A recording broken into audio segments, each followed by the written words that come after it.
Assalamualaikum warahmatullahi wabarakatuh. Perkenalkan, saya Swayuni dari Perbankan Syariah 8 dengan NIM 2305138038. Di sini saya akan menjelaskan tentang ekonomi Islam dalam lintas sejarah. Yang pertama, overview Great Gap, sejarah pemikiran ekonomi Barat versus Islam. 1.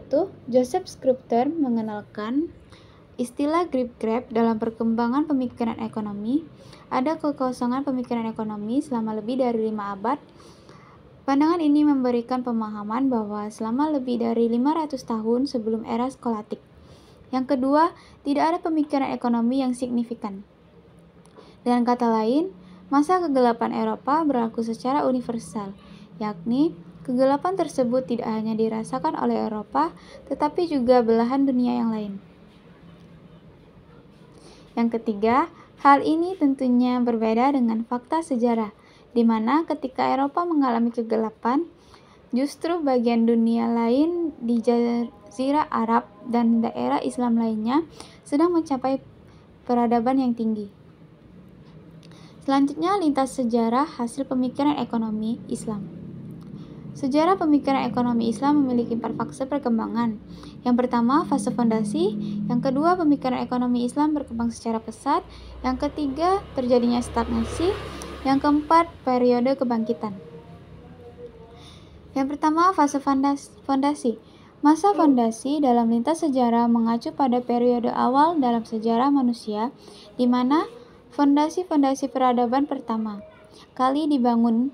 Ini mencakup berbagai aspek, seperti zaman Paleolitikum atau zaman batu tua.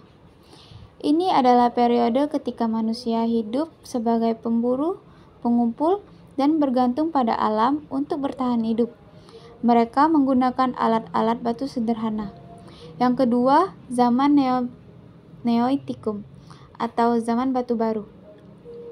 Pada periode ini, pertanian pertama kali muncul. Manusia mulai berpindah dari gaya hidup pemburu pengumpul menjadi petani. Ini mengaruh pada pertumbuhan pemukiman tetap. Yang ketiga, perkembangan bahasa. Manusia pertama kali mengembangkan bahasa untuk berkomunikasi. Ini memungkinkan pertukaran ide dan informasi yang lebih kompleks. Yang keempat, seni prasajarah. Seni prasajarah termasuk lukisan gua dan patung-patung, memberikan wawasan tentang pemikiran dan budaya manusia bersejarah. Yang kelima, perkembangan alat dan teknologi. Manusia mulai mengembangkan alat-alat yang lebih canggih selama masa ini, seperti alat-alat batu yang lebih maju dan teknologi pertanian. Yang keenam, organisasi sosial awal. Pembentukan masyarakat awal dan organisasi sosial primitif, termasuk struktur keluarga dan suku. Yang ketujuh, migrasi manusia. Manusia pertama kali menyebar ke berbagai wilayah di dunia, menghasilkan perkembangan budaya yang beragam.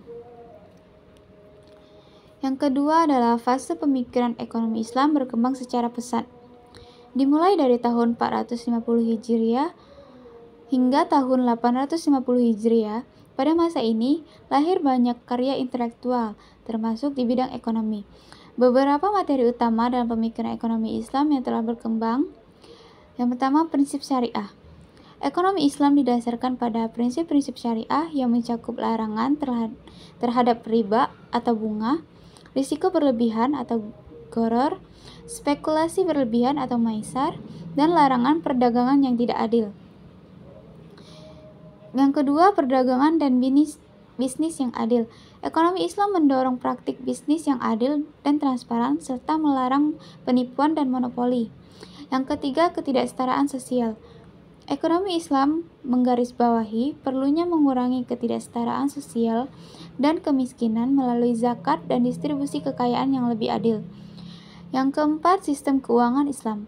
Pengembangan lembaga keuangan Islam seperti bank syariah yang beroperasi sesuai dengan prinsip-prinsip syariah seperti larangan riba.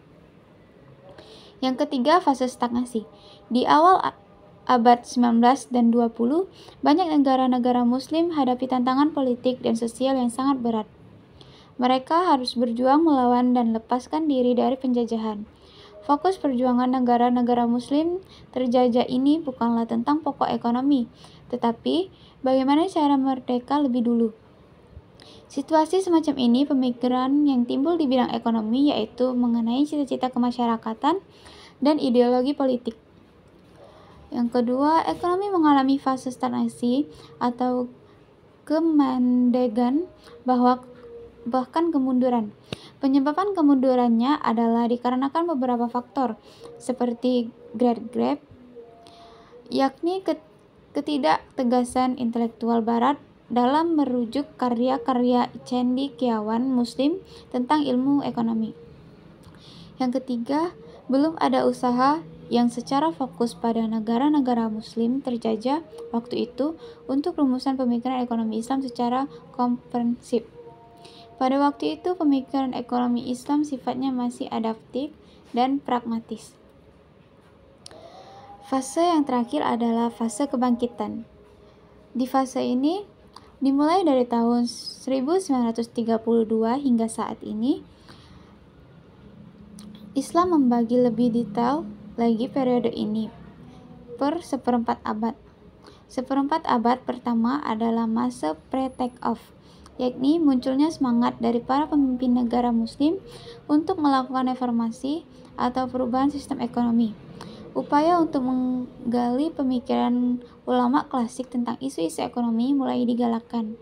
Di seperempat abad ke-20 yang ketiga, munculnya tokoh-tokoh cendekiawan muslim yang memulai gerakan untuk mengampanyekan ekonomi Islam.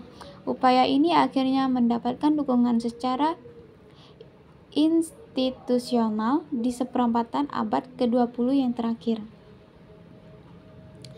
Sekian yang dapat saya jelaskan mengenai ekonomi Islam dalam lintas sejarah. Mohon maaf jika ada salah kata. Kepada Allah saya mohon ampun. Wassalamualaikum warahmatullahi wabarakatuh.